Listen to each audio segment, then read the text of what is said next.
Waalaikumsalam. Mohon maaf karena ada kendala teknis tadi sehingga agak sedikit terlambat ya. Sinyalnya juga kurang stabil nih di sini. Jadi sebelumnya saya berterima kasih kepada Sevima yang sudah memfasilitasi. Mungkin ini adalah bagian dari keresahan teman-teman dosen terkait dengan penulisan artikel ilmiah yang kemudian ditargetkan untuk dipublikasikan di jurnal Scopus ya.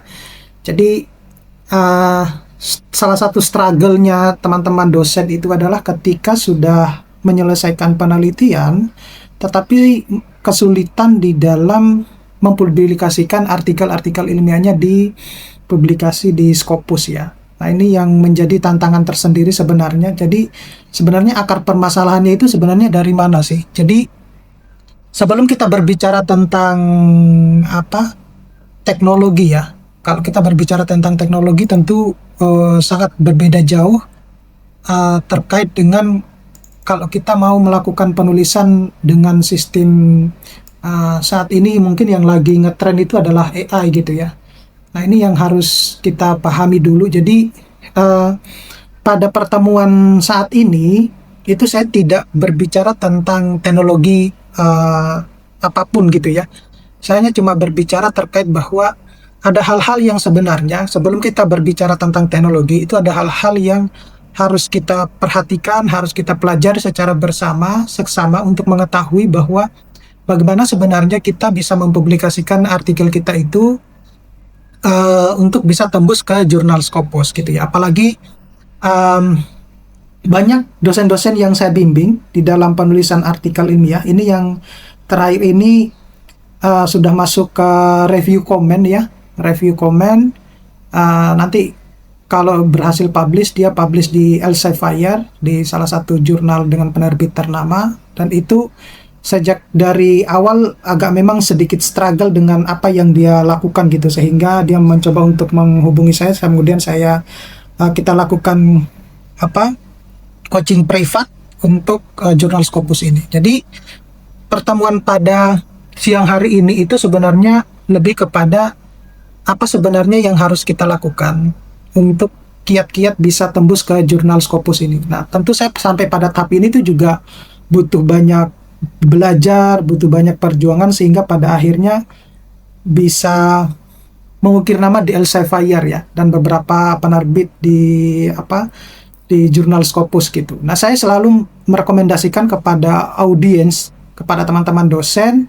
bahwa menulis itu kalau bisa kita targetnya ke jurnal-jurnal yang bereputasi ya gitu. Tetapi kalau misalnya ke Q3 maupun Q4 pun itu belum bisa dilewati, maka mungkin levelnya harus diturunkan dulu gitu ya. Taklukkan dulu jurnal Sintanya baru bisa naik level gitu. Sehingga kita akan mengetahui seperti apa sebenarnya pola yang dimainkan di dalam kita menulis jurnal Scopus ini.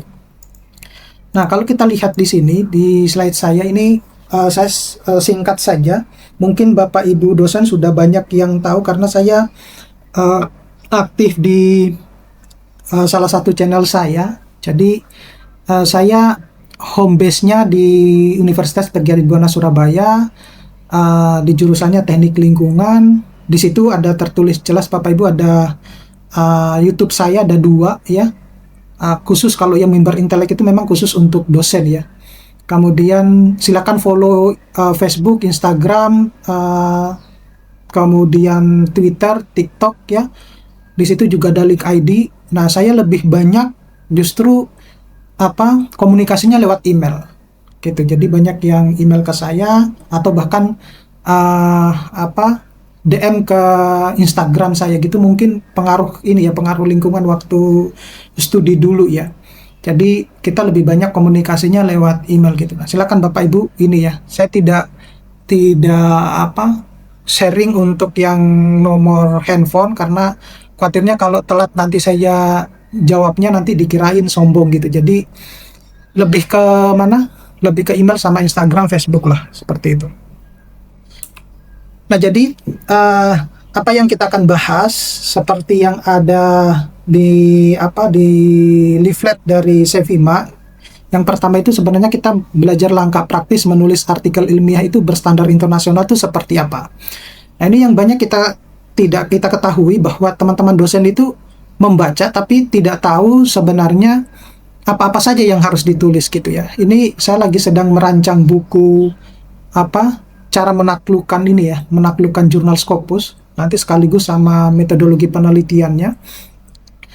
Nah, nanti Bapak Ibu tinggal nanti saya update nanti di Instagram ya, ataupun nanti di link ID saya itu. Kemudian bagaimana sebenarnya kita mendapatkan Scopus ID dan meningkatkan rekam jejak publikasi ini ya, karena rekam jejak publikasi di internasional itu ya kita meningkatkan reputasi akademik kita di kancah internasional. Nah, kalau untuk yang Sinta itu kan hanya cuma skala nasional ya. Jadi kalaupun dibaca sama penulis-penulis luar negeri, itu tidak akan menjadi patokan bahwa kemudian Anda akan diajak misalnya untuk join publication gitu ya, ataupun bahkan join eksperimen gitu. Itu sangat tidak mungkin gitu. Nah, kalaupun Anda punya publikasi di jurnal Scopus, apalagi publish di jurnal-jurnal ternama seperti Elsevier, kemudian Taylor and Francis, Taylor dan lain sebagainya itu, nah itu akan membuat pembaca itu tertarik, mungkin akan melakukan komunikasi atau diskusi bersama, atau bahkan melakukan ini join riset ataupun join publication. Nah, itu yang akan dilakukan. Nah, kemudian ada tips praktis ya, publikasi di jurnal internasional bereputasi. Ini berdasarkan pengalaman saya ya. Mungkin dari teman-teman yang ada di sini itu punya pengalaman yang berbeda-beda atau jauh bahkan lebih berpengalaman dari saya terkait dengan publikasi di jurnal Scopus ini. Jadi intinya adalah ini ya, intinya adalah kita saling sharing gitu. Nah, itu Bapak Ibu dosen pengantarnya. Nah, jadi ini dulu. Pertama yang harus kita pikirkan dulu sebelum kita melakukan penulisan artikel ilmiah di jurnal Scopus itu ya, termasuk ketika kita mendesain penelitian kita itu ya. Jadi kita harus tahu dulu bahwa penelitian yang kita akan lakukan itu harus memiliki nilai kontribusi yang jelas ya terhadap ilmu pengetahuan, ya bisa melalui pengumpulan data, interpretasi, atau bahkan mengevaluasi data secara sistematis dan penulis. Nah, ini yang seringkali teman-teman dosen itu tidak memahami bahwa yang penting saya melakukan penelitian. Apalagi sekarang sudah dibuka ini ya, skema penelitian BIMA ya sampai tanggal 31 Desember. Nah, itu sebenarnya momen seperti apa kita harus merancang penelitian yang bisa berhasil dipublikasikan di jurnal internasional. Jadi mindsetnya itu harus berubah bahwa kita melakukan penelitian itu bukan hanya sekedar untuk mendapatkan dana penelitian atau melakukan kewajiban kita sebagai dosen untuk pemenuhan Tridharma, tetapi yang terpenting itu adalah ada kontribusi keilmuan yang bisa bermanfaat bagi pembaca. Jadi mindsetnya harus dirubah dulu dari situ. Nah, kalau hanya sekedar untuk pemenuhan Tridharma, untuk pemenuhan BKD, atau untuk kenaikan pangkat, atau bahkan untuk mendapatkan dana dari pemerintah misalnya, maka itu akan sulit untuk bisa mencapai ke jurnal Scopus seperti itu. Jadi pertama dulu mindsetnya harus dirubah dulu. Jadi munculkan dulu pertanyaan bahwa kenapa saya harus melakukan penelitian ini? Apakah ini sangat bermanfaat atau tidak? Nah, pentingnya kita melakukan itu, maka kita harus lebih banyak membaca sebenarnya gitu. Jadi apakah yang sudah expert di dalam penulisan artikel itu tidak perlu harus membaca? Enggak, mereka tetap juga harus membaca, karena apalagi kalau di bidang teknik ya, perkembangan keilmuan itu kan sangat pesat gitu. Nah, sehingga itu yang dibutuhkan oleh pembaca gitu. Perkembangan keilmuan apalagi sih yang saat ini. Jadi yang tadinya kita tidak tahu kemudian bisa menjadi tahu, seperti itu. Nah, ini langkah praktis ya, kita menulis artikel. Ada beberapa poin di sini. Kalau tidak salah ada 10 poin yang harus teman-teman dosen harus pahami. Yang pertama itu, kita mengidentifikasi dulu topik dan tujuan penelitian tersebut. Nah, mengidentifikasi topik ini, kita harus mencari topik-topik yang relevan ya dan asli, kemudian punya kontribusi signifikan terhadap keilmuan di bidangnya. Nah, ini yang menjadi salah satu tantangan tersendiri buat teman-teman dosen, terutama untuk teman-teman dosen yang notabene tidak berlangganan jurnal ya. kalau yang berlangganan jurnal itu kayak seperti PTN itu ya, kita tidak bisa ini ya, kita bisa memaklumi kalau mereka kemudian memiliki banyak publikasi ya, publikasi di jurnal Scopus. Meskipun itu ada juga kalau kita lihat di beberapa bulan terakhir itu kan 13 universitas besar di Indonesia itu ternyata masih masuk di zona yang tidak aman untuk dalam hal publikasi.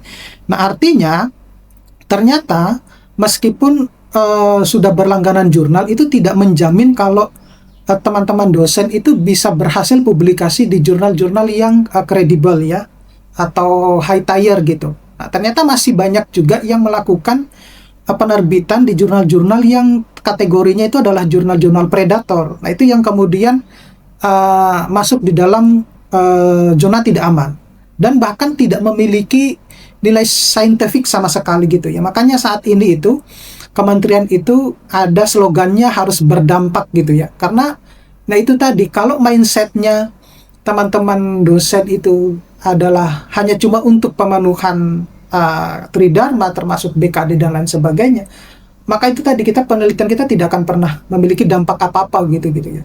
Karena kita juga tidak ada kontribusi ini ya, kontribusi antara link antara industri sama universitas gitu. Itu berbeda sekali dengan yang ada di luar negeri seperti itu. Nah, kemudian kita bisa merumuskan masalah penelitian, tujuan dan pertanyaan riset secara jelas. Nah, itu. Nah, kalau saya biasanya ketika awal melakukan penelitian itu, ketika saya mencari topik, topik saya adalah ini, topik besar ya Bapak Ibu dosen ya. Topik besar, kita tidak menspesifikan topiknya, topik besar dulu. Kemudian kita cari di misalnya di Scopus ya, Scopus ataupun di Web of Science gitu. Di Scopus itu yang ScienceDirect itu.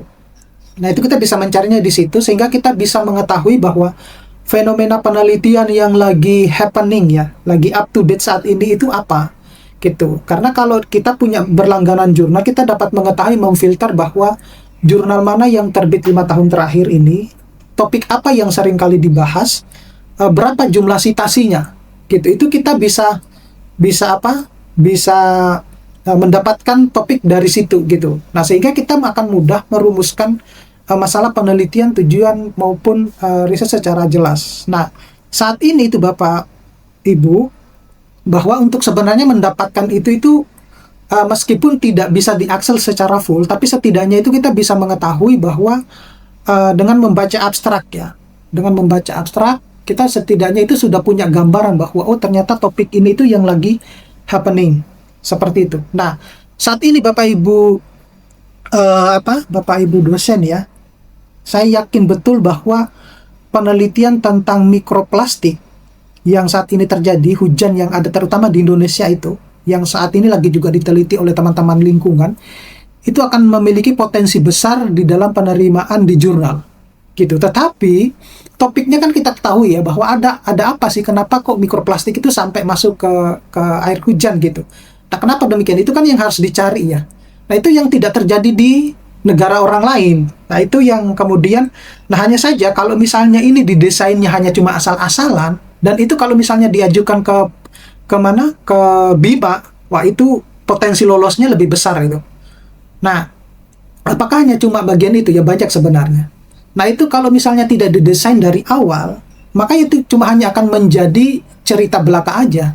Nggak ada apa-apanya. Padahal kalau kita mencari tahu kenapa kenapa terjadi seperti itu, maka itu akan menjadi sesuatu hal yang menarik yang kemudian akan menimbulkan atau mendapatkan banyak pembaca dan sitasi. Dan dalam tren 10 tahun terakhir, perkembangan penelitian tentang mikroplastik ya, itu di berbagai macam ya, bukan hanya wilayah lingkungan saja, termasuk mikroplastik itu kan belum ada kebijakannya gitu. Kalau misalnya kalau kita mau lihat dari sisi hukum dan lain sebagainya, kesehatannya itu juga belum ini. Jadi itu banyak sekali yang bisa keilmuan yang bisa masuk di situ.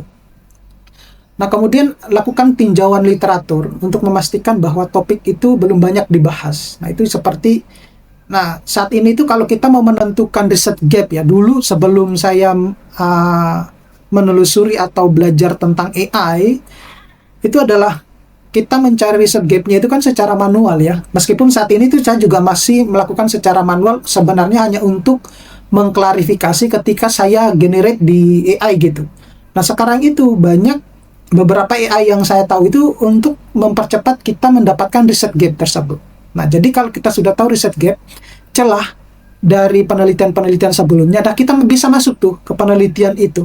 Kan kita tahu bahwa kelemahan dari penelitian sebelumnya itu apa. Nah, kita mau menutupi kelemahan-kelemahan tersebut gitu. Nah, yang perlu Bapak Ibu perhatikan bahwa penelitian itu tidak ada yang penelitian sempurna. Kemudian ketika Bapak Ibu masuk ke gap riset tersebut, seakan-akan akan bisa menyelesaikan permasalahan tersebut. Enggak juga. Ya. Jadi bisa saja bahwa itu belum dibaca sama orang lain gitu. Jadi yang namanya ide itu tidak ada benar-benar yang pure murni dari ide kita. Itu ya kali kita hanya cuma memodifikasi dari ide-ide yang sudah ada gitu saja. Nah, kemudian yang kedua itu kita bisa merancang ya metode sesuai dengan standar jurnal internasional. Nah, inilah menurut saya ya kuncinya di sini.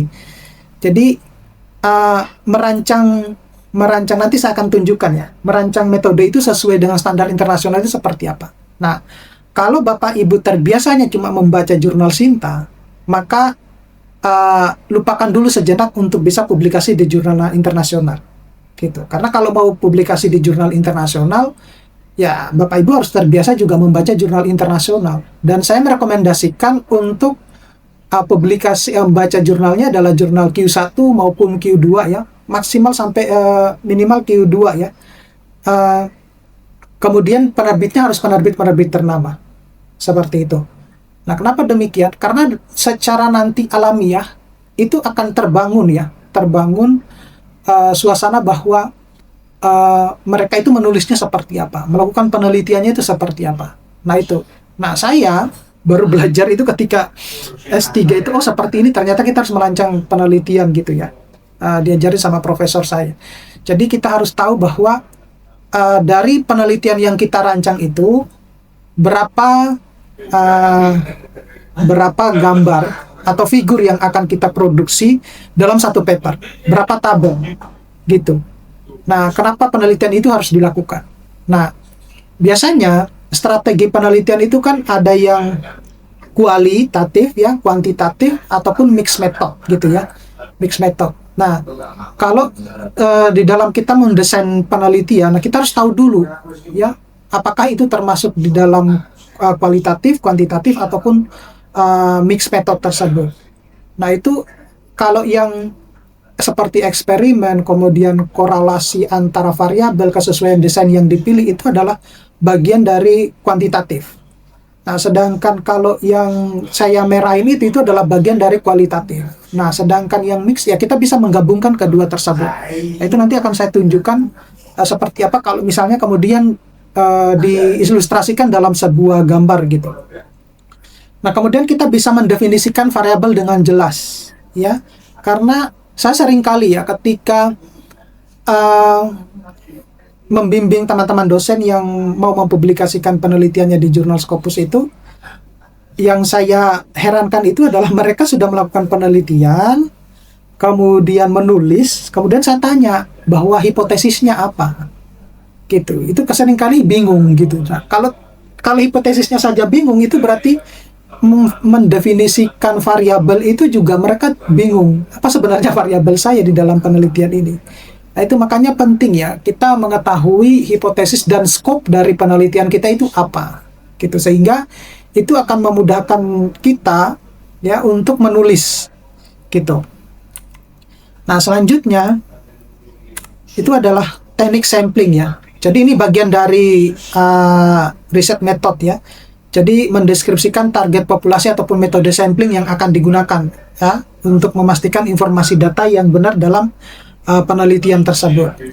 Nah, kemudian ada alat pengumpulan data. Nah, di sini seringkali teman-teman dosen itu kalau menulis di metodologi penelitian ini tidak dideskripsikan secara jelas.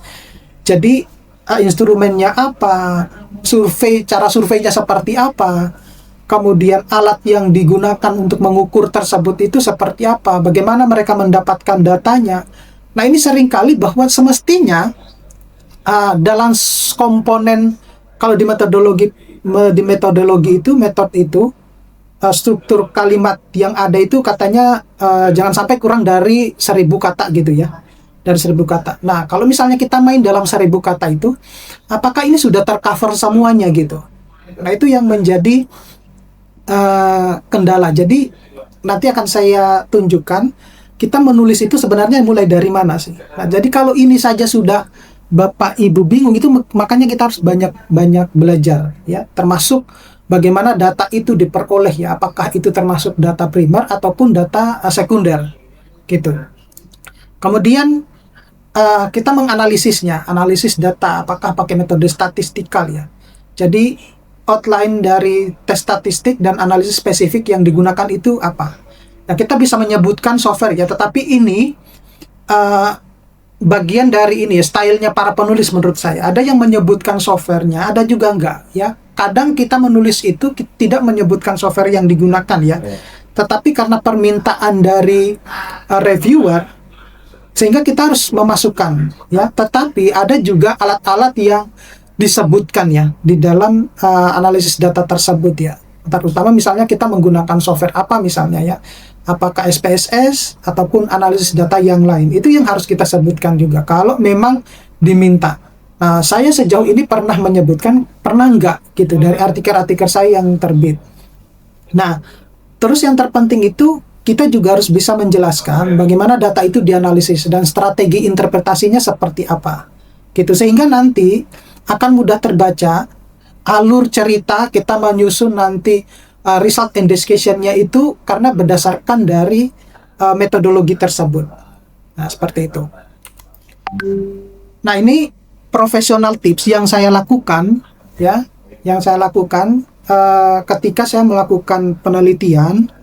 Jadi dari penelitian tersebut, dari penelitian saya itu, misalnya saya akan menargetkan dalam penelitian tersebut saya akan menargetkan 4 publikasi misalnya seperti itu. Nah, satu publikasi itu saya harus punya gambar berapa, tabel berapa. Jadi saya buat dulu seperti ini. Itu berdasarkan dari jurnal-jurnal yang saya baca dari topik yang sama. Gitu. Oh, seperti ini tuh dia gambarnya seperti ini. Kemudian yang jurnal yang lain seperti ini. Nah, kemudian saya mencari ide. Nah, apakah saya boleh mixkan gitu. Nah, itu yang saya lakukan seperti itu, sehingga nanti akan terkoneksi bahwa, dan bisa semestinya harus ditulis di ini ya, di note ya. Sekali saya OneNote saya belum terkoneksi gitu. Di situ semua catatan saya, penelitian saya itu semua ada di situ di OneNote. Jadi saya punya topik ini, penelitian ini, itu gambarnya sekian untuk jurnal A, untuk jurnal B, artinya untuk artikel A ya. Untuk artikel B itu gambarnya sekian. Nah, itu sudah saya desainkan kasar seperti ini gitu. Nah, itu yang teman-teman harus perhatikan. Jadi kalau misalnya ini kan sudah Bima itu kan sudah dibuka ya. Nah, itu ketika sudah punya topik riset tentang itu, kan nanti akan dalam 1 tahun itu Bapak Ibu itu punya berapa data yang harus dikumpulkan. Nah, itu sudah bermain gambar, sehingga kalau tadi seperti yang saya bilang, kalau terbiasa sebenarnya kita membaca jurnal internasional Scopus yang bereputasi yang Q1, maka itu kita akan mengetahui bahwa mereka itu ternyata kalau mendesain gambarnya itu seperti ini, mendeskripsikan metodenya itu seperti ini gitu. Nah, itu yang paling mudah saya lakukan itu adalah mengikuti metode yang seperti jurnal yang saya baca gitu. Nah, ini setelah itu kita persiapan data dan visualisasi ya. Kenapa kita tidak memulai menulis dulu gitu? Karena takutnya kalau Bapak Ibu menulis ya, kemudian masuk pada tahap harus sudah membahas gambar, khawatirnya ide yang untuk Anda keluarkan itu hilang. Jadi kita buat dulu dari data yang Bapak Ibu sudah kumpulkan, kita visualisasikan dulu. Nah, ini salah satu contoh ya, visualisasi gambar yang kategori profesional ya. Karena kalau di jurnal internasional itu tidak menerima visualisasi gambar yang tidak profesional. Seperti itu. Nah, jadi ini salah satu datanya. Jadi kita gunakan grafik ya atau tabel untuk memperkuat presentasi hasil tersebut. Nah, cuma harus diketahui bahwa data yang data yang kita tampilkan itu harus bisa komunikatif gitu. Jadi orang hanya cuma membaca data kalau yang sudah expert itu ya, mereka sudah tahu gitu, apalagi kalau di bidangnya gitu. Makanya kalau eksperimen di luar negeri itu seringkali disebutkan sama profesor itu adalah your data is not make sense. Seperti itu, mesti selalu seperti itu. Dan itu harus kita melakukan pengulangan. Nah, data-data itu sebenarnya kita bisa mengilustrasikan banyak software ya. Ada SPSS, ada NVivo, Atlas.ti, kemudian Origin Lab. Saya biasanya makainya Origin Lab. Kemudian ada yang Sigma Plot, ada Prisma 9 ataupun ArcGIS ya. Nah, itu banyak sebenarnya, banyak. Bahkan kalau yang laptopnya pakai MacBook itu dia pakai coding gitu. Nanti keluarnya kayak gini semua gitu. Nah, ini salah satu contoh jurnal. Ini sebelumnya di jurnal kami yang didesain oleh teman ya. Seperti ini adalah unprofessional figure. Jadi kalau kita mengilustrasikan gambar seperti ini ya tidak ada menarik-menariknya sama sekali. Nah, orang juga akan bingung membacanya itu seperti apa. Nah, sehingga kita harus mengilustrasikan gambar itu seprofesional mungkin. Nah, ini profesional figure ya, dari gambar yang tadi itu dicoba untuk didesain seprofesional mungkin ya dari ini, sehingga bisa menghasilkan jurnal yang bagus ya. Nah, ini salah satu artikel saya tapi ini paper review. Nah, ini visualisasi gambarnya itu ada yang saya desain lewat PPT, ada yang saya desain memang di software gitu, di software yang ini. Nah, sekarang AI itu ada yang namanya Illustrate.ai. Nah, itu bagus juga itu untuk ini. Jadi kita hanya cuma memasukkan prompting atau bahkan kita bisa memberikan contohnya. Nah, baru dia akan mengeluarkan, dia akan kerja gitu ya. Itu jauh lebih cepat gitu. Tapi saya belum mencobanya, saya baru dikasih tahu sama teman saya di luar negeri, coba aja dulu yang ini. Nah, itu yang belum saya coba ya. Nah, ini salah satu contohnya Bapak Ibu ya. Jadi dari gambar ini itu kemudian saya mengilustrasikannya seperti ini, salah satunya gitu. Jadi ini adalah yang kayak tangga ini, itu adalah analisis statistik gitu. Jadi saya menghubungkan antara variabel, apakah ada pengaruh dari variabel-variabel tersebut. Nah, sehingga munculnya jawaban seperti ini. Jadi angka 1 itu maksudnya itu signifikannya itu lebih kuat. Nah, itu salah satu contohnya. Jadi kita mengilustrasikan gambar seprofesional mungkin dan harus komunikatif. Jadi tidak bisa, yang penting saya melakukan penelitian kemudian submit gitu. Tidak sesederhana itu kalau mau ke internasional jurnal. Jadi banyak yang salah paham ya dari dosen-dosen yang saya bimbing itu, yaitu tadi idenya sebenarnya bagus ya. Rata-rata semuanya idenya bagus, tetapi mendesain risetnya yang salah, sehingga proses pengambilan datanya sudah salah, kemudian hasilnya pun juga akan salah gitu. Jadi sayang sekali ya gitu. Jadi kadang yang semestinya data ini tuh harus seperti ini, keluarnya seperti ini. Nah, itu yang ini. Jadi ketika mereka menunjukkan Excel-nya, kemudian baru saya bisa, semestinya ini seperti ini, sehingga akan keluar seperti ini, yang akan kita inputkan ke dalam software itu yang seperti ini. Nah, itu yang ini, yang terjadi ya. Mudah-mudahan di dalam room ini ada dosen yang saya bimbing. Nah, kemudian kita bisa menentukan target jurnalnya ya. Target jurnalnya, jadi cari jurnal yang sesuai dengan topik di bidang studi. Nah, tentunya kita harus mempertimbangkan skopnya dan tujuan dari jurnal tersebut. Kemudian impact factor mungkin ya, impact factor mulai dari Q1 hingga Q4 ya. Kalau untuk syarat, saya lihat sejauh ini syarat untuk BIMA itu yang penting Scopus gitu. Meskipun pada akhirnya reviewer proposal itu menyarankan bahwa kalau bisa ya minimal Q2 lah gitu. Tapi kenyataannya di lapangan itu banyak yang pada akhirnya tidak mampu untuk sampai ke Q2 gitu. Dan pada akhirnya ya embel-embelnya adalah Q3, Q4 kemudian bayar gitu. Nah, padahal sebenarnya jurnal itu kalau kita desain penelitian kita dengan bagus, kita tulis dengan bagus, kemudian kita targetingnya adalah jurnal impact faktor tinggi ataupun bahkan jurnal ya masuk kategori Q1 Q2, nah itu gratis gitu. Jadi pengalaman saya tidak pernah membayar sepeser pun untuk artikel-artikel saya di jurnal internasional. Nah ini saya juga hari ini saya akan submit juga salah satu artikel saya ke Q1 gitu. Nanti sobat saya akan tunjukkan lah seperti apa menulis di jurnal Scopus Q1 itu seperti apa. Nah kemudian ada sistem open access ya dan subscription. Nah ini yang seringkali saya kemarin menemui tingkat dosen yang saya bimbing itu disarankan oleh reviewer bahwa ini dimasukkan aja ke jurnal yang berbayar gitu. Biasanya prosesnya cepat. Saya bilang tidak menjamin bahwa ketika dibayar pun itu akan prosesnya cepat. Enggak juga. Yang tidak berbayar pun itu juga cepat gitu.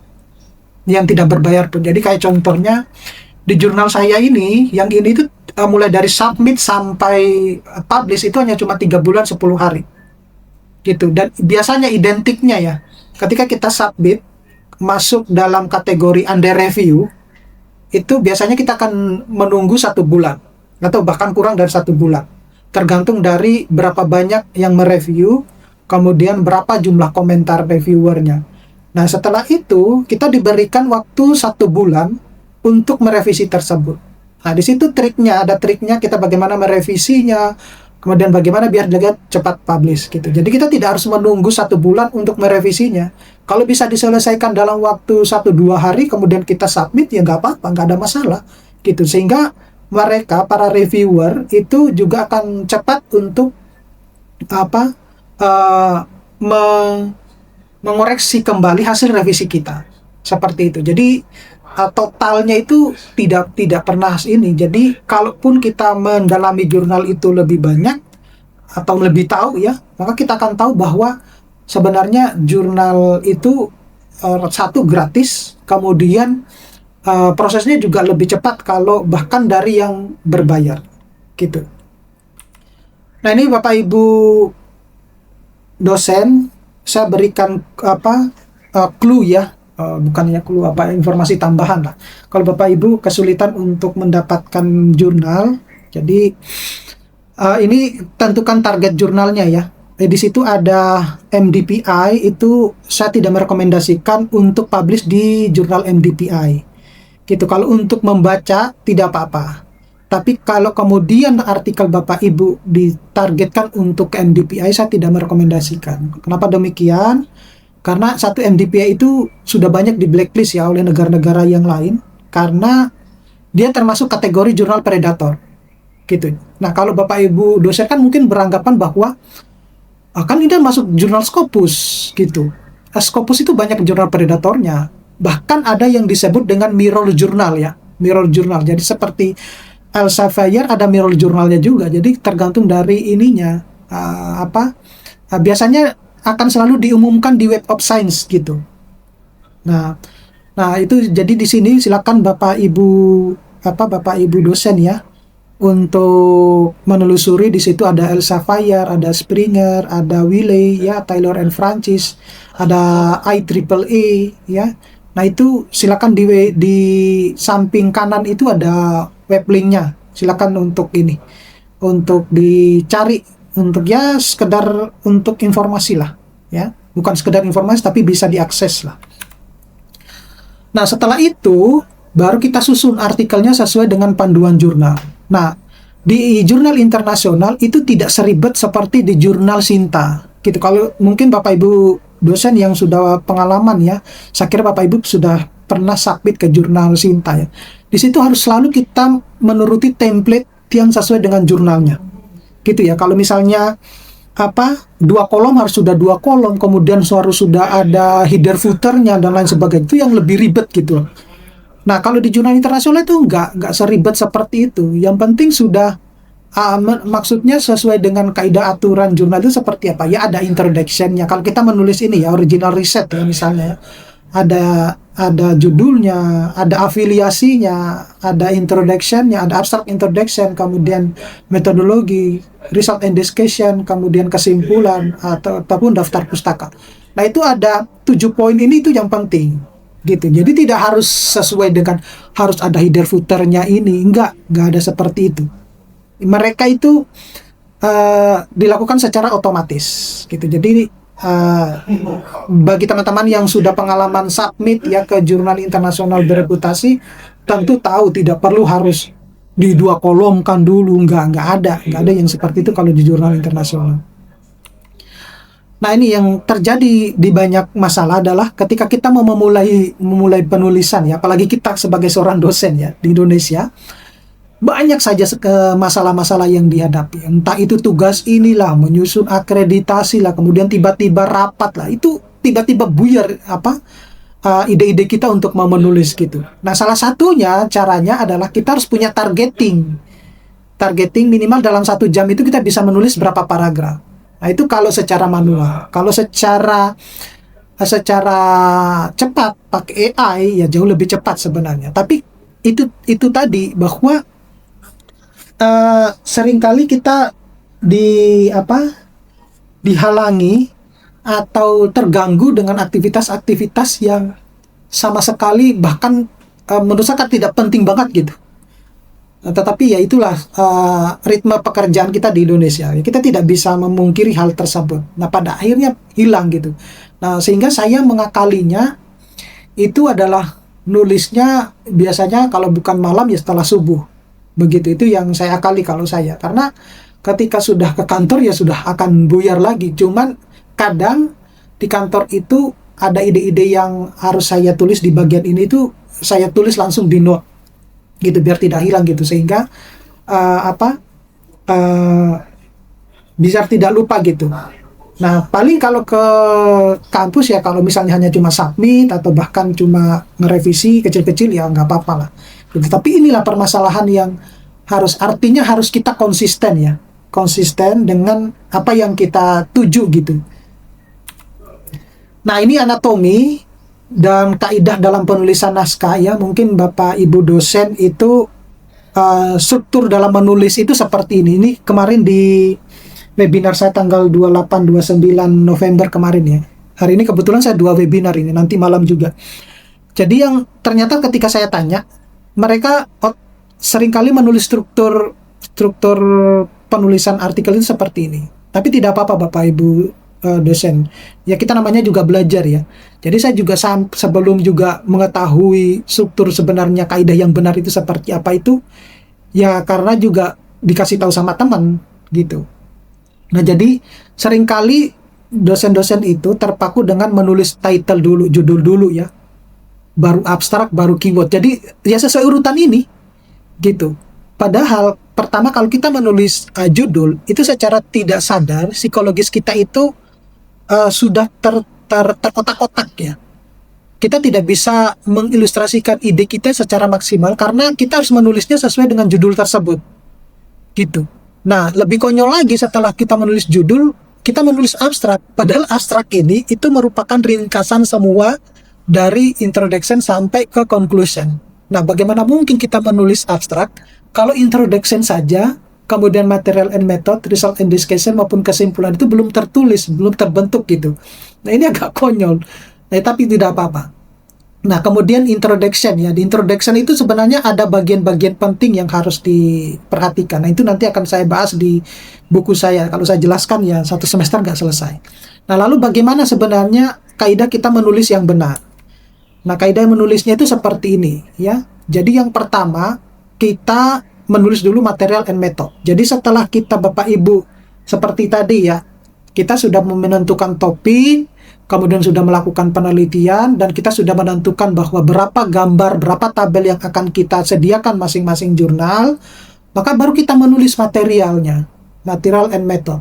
Nah, kalau kita sudah punya proposal, itu akan lebih mudah, lebih cepat gitu ya, menulis material and method gitu. Nah, kita tinggal menambahkan bagian-bagian yang perlu harus dilengkapi di bagian jurnal gitu. Nah, setelah material and method itu sudah selesai, karena bagi saya itu ini paling penting ya di dalam artikel ilmiah, karena salah satu trik reviewer itu juga melihat material and method, ya, bukan editor ya, tapi reviewer. Nah, kemudian kita menulisnya result and discussion. Nah, apa yang ada di material and method itu harus ada di result and discussion. Nah, seringkali teman-teman itu, yang terutama yang saya temui ya, kadangkala apa yang dibahas di result and discussion itu tidak dibahas di material and method. Atau sebaliknya gitu, ada di material and method tapi tidak dibahas di result and discussion. Nah, ini yang menimbulkan yang disebut dengan logikanya itu tidak nyampe gitu ya. Gitu. Nah, di MDPI itu Bapak Ibu dosen, itu banyak jumping logic namanya. Jadi dia bercerita, belum selesai cerita tersebut, itu dia sudah pindah ke topik yang lain, ke topik pembahasan yang lain. Jadi kalau kita hanya cuma membaca-baca begitu-begitu aja, ya kita tidak akan pernah tahu bahwa ini artikel ini bagus apa enggak, seperti itu. Nah, setelah itu baru kita menulis yang conclusion, ya. Ini saya ceritakan dulu yang secara manual dulu. Nah, baru kita menentukan yang introduction, ya, menulis introduction, kemudian reference, baru terakhir itu adalah title, abstract, baru keyword gitu. Nah, tapi kalau dengan AI, pertama tetap kita harus menulisnya material and method ya. Saya menyarankan harus menulisnya pakai manual kalau material and method gitu. Saya sudah mencoba untuk yang generate pakai AI, tapi menurut saya tidak begitu terlalu maksimal sesuai dengan keinginan saya. Nah, mungkin kalau teman-teman yang menganggap bahwa oh ini sudah cukup, ya mungkin akan ditelan mentah-mentah. Tapi kalau saya ada beberapa prompting itu yang harus saya kembangkan lagi setelah saya sudah tulis, sehingga menurut saya itu butuh effort lebih kalau menulis material dan method kalau saya kerjakan di AI. Saya lebih sukanya manual. Nah, tapi itu kan gaya kerja masing-masing ya. Nah, setelah itu baru kita mengerjakan yang introduction, result and discussion, conclusion, baru abstract, title and keyword. Itu kalau versi AI-nya gitu ya.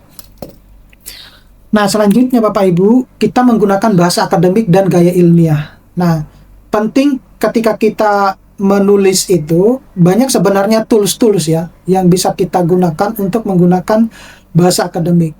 Nah, di dalam kadang kita menemukan reviewer itu ini agak tricky ya. Mereka itu kadang menyarankan kita untuk di proofread ya, di proofread sama proofread profesional. Nah, dan proofread profesional itu kan bayarnya nggak murah, itu berjuta-juta itu, tergantung dari banyaknya halaman, kadang seperti itu. Nah, apalagi kalau dia menunjukkan harus proofreadnya misalnya Elsevier misalnya semacam itu. Nah, itu banyak, nah gitu seperti itu. Nah, bagaimana kita mengakalinya sebenarnya? Ya, kalau misalnya kita jawab aja respon reviewer itu ya. Tapi kita harus bisa menunjukkan bahwa ini itu sudah dilakukan dengan proofreading ya. Dengan proofreading yang profesional, tidak perlu harus melakukan proofreading eksternal misalnya semacam itu. Nah, kita bisa menggunakan Grammarly checker ya untuk mengoreksi tulisan kita itu seperti apa gitu. Nah, tools AI itu banyak yang sudah menggunakan kayak seperti Quillbot ya, kemudian ChatGPT itu kan mereka bisa mendesain hasil tulisan kita itu kan pakai yang akademik ya. Kemudian hindari plagiarisme ya. Nah, kita bisa menggunakan Turnitin ya, yang umum digunakan di Indonesia itu Turnitin ya, ataupun cek plagiasi yang lain seperti Itinticate ya. Nah, kalau masing-masing jurnal itu berbeda-beda, tidak monoton harus Turnitin. Nah, saya itu tidak pernah mengecekkan jurnal saya itu di Turnitin, nggak pernah. Yang setelah saya tulis ya saya upload aja gitu. Saya submit aja, nggak pernah ini. Dan kemudian hindari kalimat-kalimat ambigu dan bertele-tele. Nah, seringkali yang saya temukan juga itu dilakukan banyak kali pengulangan kalimat. Jadi kalimat ini sudah dibahas sebelumnya, diulangi lagi. Kayak gitu, itu yang disebut dengan pemborosan kalimat ya di dalam penulisan artikel. Jadi apalagi kalau kita tidak memiliki kesamaan kata yang banyak ya, yaitu yang akan ini ya. Nah, makanya penting Bapak Ibu dosen itu tahu namanya website Thesaurus. Thesaurus itu salah satu sinonim. Jadi misalnya kalau sudah ada kalimat atau kata itu, nah untuk kesamaan katanya apa yang lain. Nah, itu. Nah, selanjutnya itu kita bisa menggunakan software ya. Software untuk referensi, ya gunakan software reference manager ya. Seperti Mendeley, Zotero, atau EndNote ya untuk pengolahan kutipan. Jadi ketika misalnya terjadi rejected, kemudian harus merubah reference manajernya, itu tidak dilakukan secara manual, tapi dilakukan secara otomatis ya menggunakan reference manager tersebut. Dan pastikan bahwa semua referensi-referensi itu adalah yang terbaru. Jadi kalau bisa mainnya 5 sampai 10 tahun terakhir. Tapi bisa juga memungkinkan bahwa referensi itu jauh lebih lama, terutama misalnya kalau kita menggunakan ini ya, menggunakan persamaan seperti itu. Nah, itu bisa juga lebih lama. Tapi yang kali gitu itu masih bisa ditoleransi. Tapi kalau kalau teori itu ya mainnya sepertinya 5 sampai 10 tahun. Kemudian lakukan proofreading ya atau peer review internal ya, review internal. Ini yang sering kali banyak dianggap sepele oleh teman-teman dosen. Mereka terutama yang ini ya, yang kebanyakan hanya cuma nebeng nama. Udah tidak ada kontribusinya sama sekali. Kemudian nanti dipakai untuk kenaikan jabatan fungsional, untuk BKD dan lain sebagainya. Dan itu dia sebenarnya tidak sadar kalau dia sudah menyalahi etika publikasi dan integritas akademik gitu. Jadi ya kita sebagai dosen itu kan belajar sepanjang hayat ya. Jadi tidak ada putus-putusnya kita belajar. Dan belajar itu ke siapapun kapanpun gitu. Jangan menganggap bahwa si A lebih jago atau enggak. Enggak, semuanya sama ya. Tergantung dari mindset kita mau belajar apa enggak. Gitu aja. Kemudian dilakukan revisi secara serius ya, dan pastikan argumen, logika itu terstruktur dengan baik dalam tulisan. Nah, habis itu Bapak Ibu bisa melakukan cek etika publikasi ya. Nah, jadi pastikan untuk memenuhi prinsip kita menghindari yang namanya give, ghost, and guess authorship. Nah, itu Bapak Ibu harus paham itu terkait itu, karena itu masuk di dalam etika publikasi. Ya, jadi ada give, ghost, and give authorship. Kemudian kita bisa menyertakan persetujuan etika bila melibatkan manusia sebagai subjek penelitian tersebut, gitu ya. Terutama bagi teman-teman dosen yang penelitiannya adalah kualitatif gitu. Nah, itu harus disebutkan gitu. Nah, untuk cover letter itu isinya seperti ini Bapak Ibu dosen. Ada judul artikel, tujuan pengiriman, kemudian keunikan atau kontribusi dari artikel tersebut. Jadi tidak ada susunan kalimat yang baku ya, tetapi dia mencangkup ketiga komponen tersebut. Nah, teman-teman yang sering kali submit ya ke jurnal pasti akan ada cover letter atau surat pengantar lah gitu. Kemudian kita harus memahami proses submission dan revisi. Ini penting juga ya. Proses submission dan revisi itu seperti apa? Kita target jurnalnya seperti apa? Kita tahu editor manajernya ya dari jurnal yang sudah tertera. Kemudian kita bisa membaca sebenarnya author guideline ya, guideline for author. Nah, itu yang ini. Nah, ketika kita mendapatkan komentar reviewer, nah kita harus bisa memberikan komentar yang baik, menjawab semua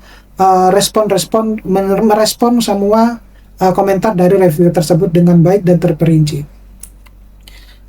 Nah, ini masuk ke poin kedua ya. Jadi ini cara kita mendapatkan ID Scopus. Sebenarnya ID Scopus itu muncul secara otomatis.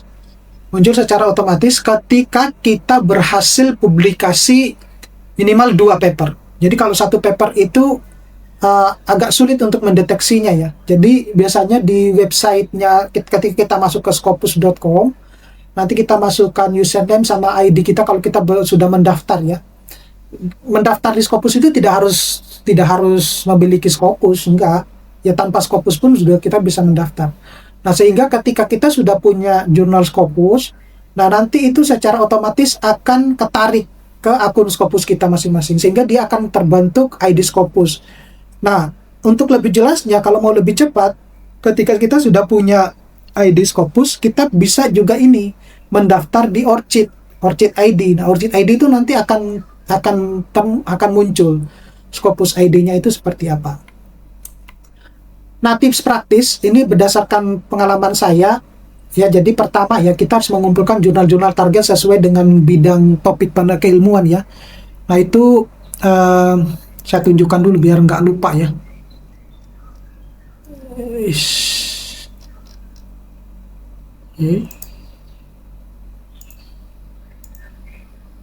Ini udah kelihatan ya Bapak Ibu?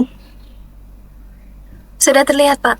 Nah, ini saya kalau di bidang saya ini.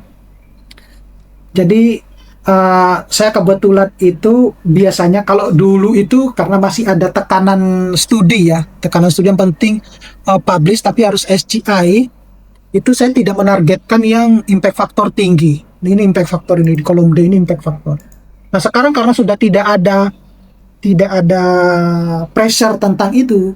Nah, artikel-artikel saya itu saya targetkan di impact factor tinggi. Jadi saya tidak lagi mandangnya Scopus karena otomatis kalau impact factor tinggi pasti sudah Scopus dan itu pasti sudah Q1 gitu. Nah, ini yang saya coba kumpul-kumpulkan. Ini banyak ini. Sampai jadi saya tidak perlu harus kira-kira jurnalnya apa lagi ya. Nah, ini yang ini. Jadi Bapak Ibu dosen itu harus mengumpulkan kayak gini. Ya, caranya seperti apa? Nah, itu di bagian di bagian daftar pustaka itu kan ada kumpulan jurnal tuh, ya, kumpulan dari referensi-referensi. Nah, udah diseleksi satu-satu saja. Kira-kira ini cocok apa enggak? Ini cocok apa enggak? Nah, ini publishernya. Jadi ada yang Elsevier ya, ada ASCS Publication, ada American Chemical Society, macam-macam.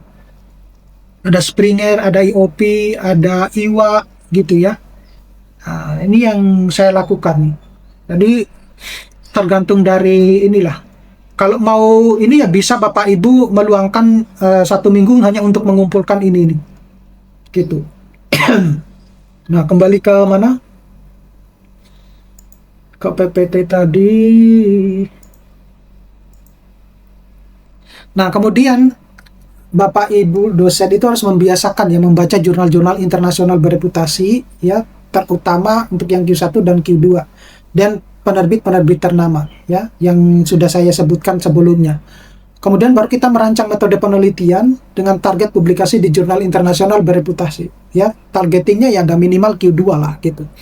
Nah, sebelum melakukan penelitian maka terlebih dahulu harus menanyakan dulu ke diri sendiri bahwa apa sebenarnya kontribusi keilmuan dari penelitian ini, apa manfaat yang akan diperoleh dari penelitian ini ya. Itu yang harus kita tanyakan dulu kepada diri kita.